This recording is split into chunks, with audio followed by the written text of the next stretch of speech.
So good evening start பண்ணலாம் இன்னைக்கு. சரியா? ஸோ நம்மளோட இந்த ப்ரிலிம்ஸுக்கான கிளாஸஸ் இன்னைக்கு ஸ்டார்ட் பண்றோம். ஸோ ஸ்டார்ட் பண்றதுக்கு முன்னாடி நம்ம we will see this year-ஓட கொஸ்டின் பேப்பர். ஸோ இப்போ இந்த கரண்ட் ட்ரெண்ட்ல என்ன மாதிரியான கொஸ்டின்ஸ் வந்து இருக்கு,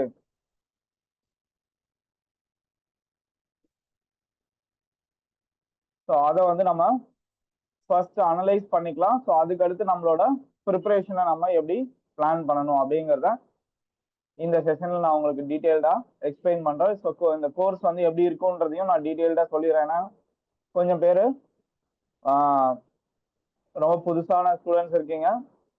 ஸோ கொஞ்சம் பேர்கிட்ட நான் பேசியிருக்கேன், உங்களுக்கு எக்ஸ்பிளைன் பண்ணியிருக்கேன். பட் நிறைய பேர் வந்து என்கிட்ட இதுல பேசாத ஆளுங்க தான் நிறைய பேர் இருக்கீங்க. ஸோ அதனால ஒரு ஜென்ரலா இது இந்த கோர்ஸ் எப்படி இருக்கும் அப்படின்றதையும் நான் உங்களுக்கு டீட்டெயில்டா எக்ஸ்பிளைன் பண்ணிடுறேன் லாஸ்ட்ல. சரியா?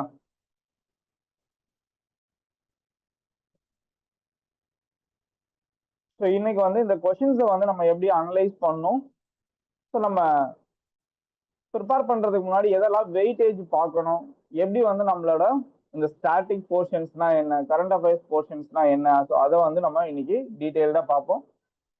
ஸோ ஆன்சர்ஸ் பத்தி நீங்க இதுல கவலைப்படாதீங்க. ஸோ ஆன்சர்ஸ் வந்து நம்ம இன்னும் டிஸ்கஸ் பண்ணல. ஸோ நான் ஒரு அப்ராக்சிமேட்டா தான் ஆன்சர்ஸ் வந்து சூஸ் பண்ணியிருக்கேன். ஸோ இது வந்து டீட்டெயில்டா வந்து நான் உங்களுக்கு ஜனவரிக்கு அப்புறமா பிவைக்யூ அனாலிசிஸ்ல செப்பரேட்டா வந்து கொஸ்டின் ஆன்சர்ஸ் வந்து நடத்துறேன்.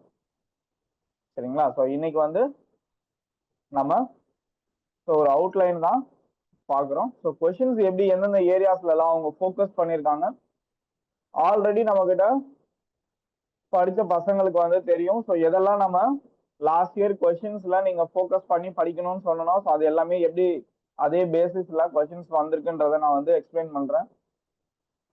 ஸோ அதுக்கு அடுத்து நம்ம நம்மளோட கிளாஸை வந்து அதுக்கேற்ற மாதிரி கொண்டு போய்க்கலாம். சரியா?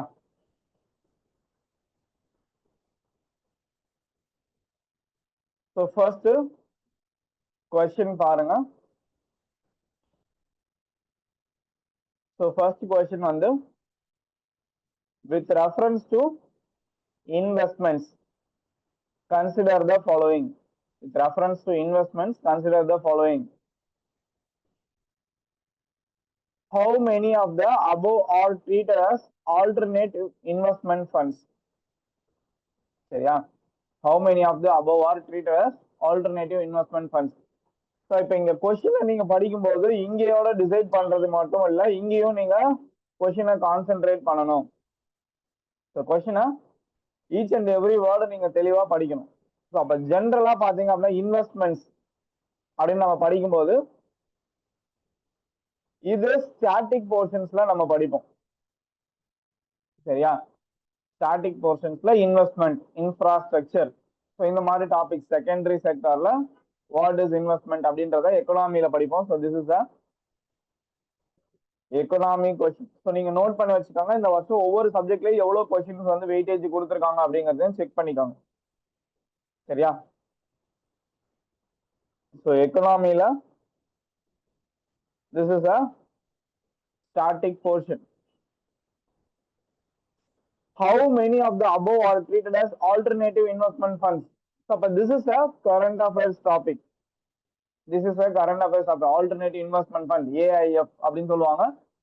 சரியா? அதுல கேட்டகரி 1, கேட்டகரி 2, கேட்டகரி 3 ஃபண்ட் அப்படின்னு சொல்லிட்டு நிறைய இருக்கு. ஸோ அப்ப this is given in current affairs. அப்ப இது எடுத்துக்கிட்டீங்க அப்படின்னா இதுல நீங்க ஸ்டாட்டிக்கா உங்க புக்ல படிக்கும்போது பாண்டு, ஸ்டாக் இது எல்லாத்தையும் ஸ்டாட்டிக் போர்ஷன்ஸ்ல படிப்பீங்க. ஆனா கரண்ட் அஃபேர்ஸ்ல அவங்க என்ன கேட்டிருக்காங்க, ஆல்டர்னேட்டிவ் இன்வெஸ்ட்மெண்ட் ஃபண்ட்னா என்னன்னு தான் கேட்டிருக்காங்க. அப்ப இவங்க ரெண்டும் வரமாட்டாங்க, இவங்க ரெண்டு பேருமே they are alternative investment funds. அப்ப answer is only two is the answer. சரியா? அப்ப இந்த கொஸ்டின் எடுத்துக்கிட்டீங்க அப்படின்னா இதுல this is a economy based question where you should know the static as well as current affairs knowledge. So ரெண்டுமே இருந்தா இந்த கொஸ்டினை நம்ம ஈஸியா ஆன்சர் பண்ண முடியும். செகண்ட் கொஸ்டின் பாருங்க. which of the following are the sources of income for RBI, Reserve Bank of India. சரியா?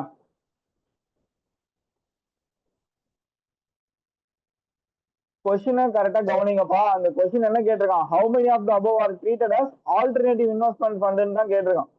சரியா? they are not asking the overall investment. alternative investment fund எதுன்னு தான் கேட்டிருக்கான். so only these two are alternative investment funds. so இவங்க ரெண்டு பேரும் கிடையாது. so அதனால only 2 is the answer.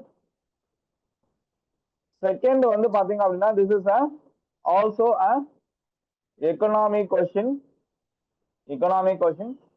source of income for RBI. சரியா? அப்ப this is a static question. எக்கனாமில ஸ்டாட்டிக்ல என்னென்ன இருக்கோ அது தெரிஞ்சாலே போதும். buying and selling government bonds. அப்ப அதுல சேல் பண்ணும்போதும் சரியா, பை பண்ணும்போதும் அதுல இருக்க டிஃபரன்சஸ்ல அவங்களுக்கு சோர்ஸ் ஆஃப் இன்கம் வரும். buying and selling of foreign currency, yes, that is also one option. pension fund management. so அப்ப இந்த டாபிக் படிச்சீங்க அப்படின்னா டீடைலா படிச்சோம் ஸ்டாட்டிக்ல அப்படின்னா you have separate organization for in the pension fund management. சரியா? so pension fund regulatory authority னே உங்களுக்கு செப்பரேட்டா there is the organization. so அதனால இந்த ஆப்ஷன் வராது. next lending to private companies. RBI does not do direct lending activities அப்படிங்கிறது தெரிஞ்சதுன்னா 4 வராதுன்னு தெரிஞ்சாலே எங்க பண்ணலாம், ரெண்டு ஆப்ஷனை you can eliminate. சரியா? ரெண்டு ஆப்ஷனை you can eliminate. அப்ப either 1-2 or 1-1-5. சரியா? இப்ப இது ரெண்டும் கண்டிப்பா வரும். 5 பாருங்க, printing and distributing currency notes. so இதுல வருமானம் வருமா, source of income. so இது நம்மளோட புக்லயே கொடுத்திருப்பாங்க. ஒரு 100 rupees நோட் பிரிண்ட் பண்றதுக்கு வந்து 100 rupees செலவாகுமா அப்படின்னு கேட்டா கிடையாது. ஒரு ரூபா இருக்கு அப்படின்னா இந்த 100 rupees இருக்கு அப்படின்னா அதை பிரிண்ட் பண்றதுக்கான டோட்டல் காஸ்ட் வந்து ஒரு 25 ரூபாய் தான் செலவாகுது அப்படின்னா அதுல remaining 75 rupees.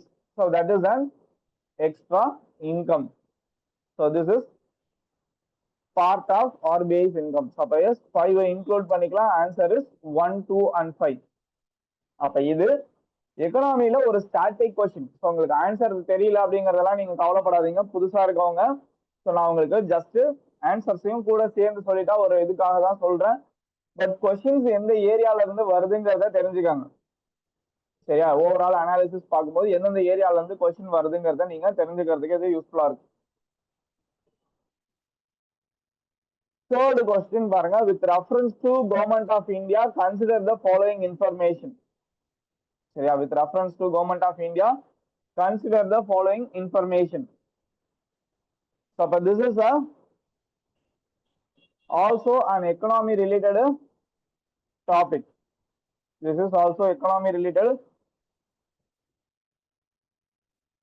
current affairs related question. so Directorate of Enforcement. so it comes under இது not a home ministry, but it is finance ministry, the Department of Revenue, Ministry of Finance. so அப்ப அதனால இது தப்பு. so Directorate of Revenue Intelligence. அப்ப this is also related to direct tax.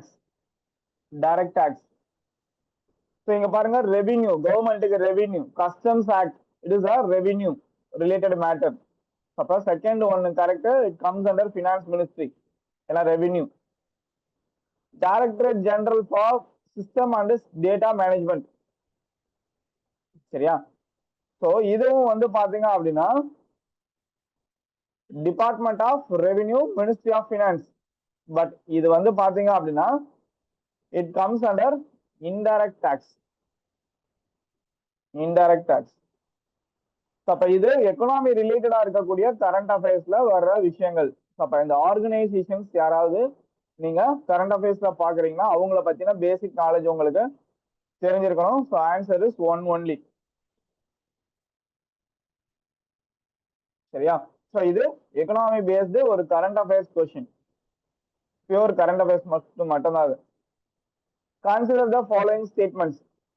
Reserve bank of India mandates all the listed companies in India to submit a business responsibility and a sustainability report. சரியா?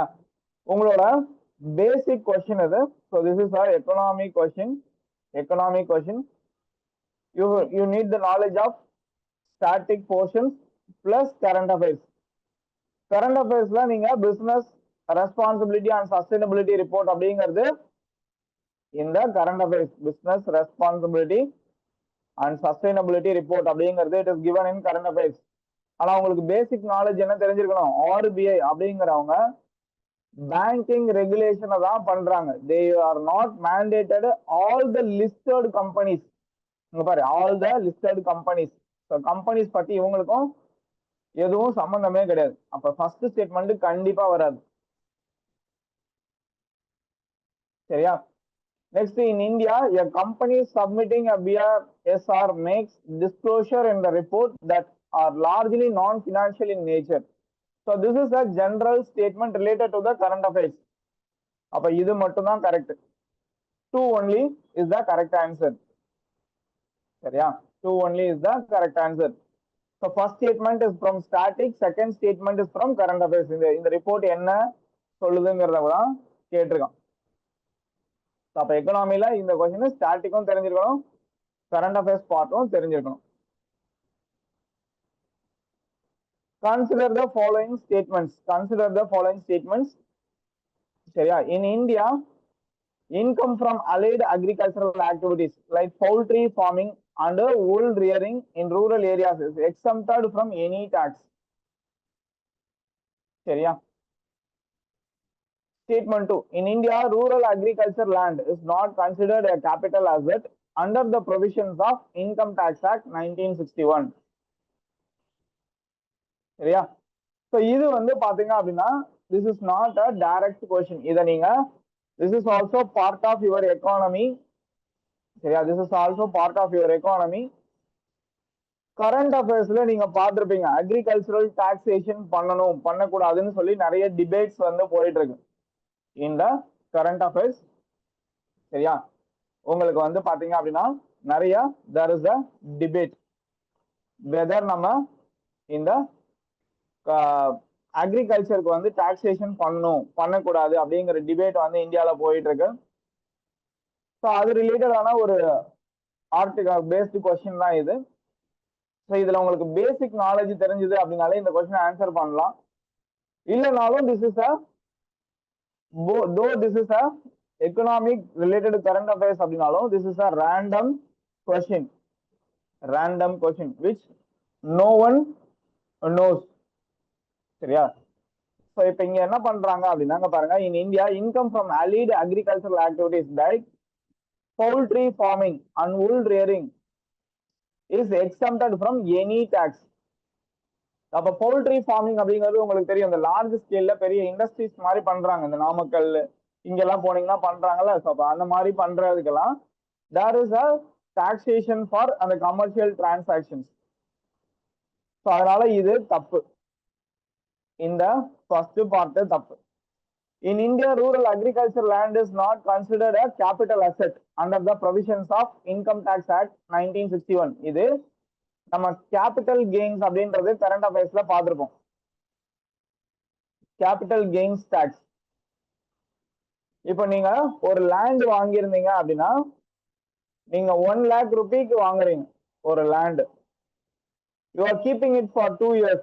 After that, you are selling the land for 5 lakhs. அப்ப there is a increase in price. அப்ப இதுக்கு என்ன பண்ணணும்? நீங்க tax கட்டணும்.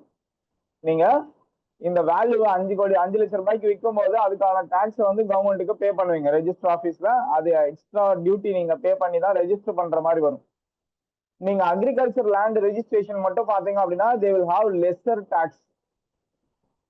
சரியா? அங்க வந்து உங்களுக்கு அதனாலதான் அவங்க அக்ரிகல்ச்சரல் லேண்ட் உங்க வீடு வாங்கும் போது நீங்க கேள்விப்பட்டிருப்பீங்க 21 சென்ட் மினிமம் வாங்கணும் அப்படின்னு சொல்லுவாங்க. 21 சென்ட் 22 சென்ட் வந்து வாங்குவாங்க. எதுக்கு அப்படின்னா இந்த 22 சண்டே இருந்தாதான் மினிமம் அக்ரிகல்ச்சரல் லேண்ட் அப்படிங்கிற கிரைட்டீரியா வரும். அப்ப இது கரெக்ட் தான். சரியா? Answer is D. Answer is D. But உங்களுக்கு தெரியல அப்படின்னா இந்த மாதிரி கொஸ்டின்ஸை யூ கேன் அவாய்ட். சரியா? நீங்க உங்களுக்கு தெரியல அப்படின்னா இந்த மாதிரி கொஸ்டின்ஸை யூ கேன் அவாய்ட். நீங்க அட்டன் பண்ணணும்ன்றது கிடையாது. கண்டிப்பா எல்லாருக்கும் தெரிஞ்சிருக்கும் அப்படின்றதெல்லாம் நமக்கு சொல்ல முடியாது. சரியா? You can avoid this kind of questions.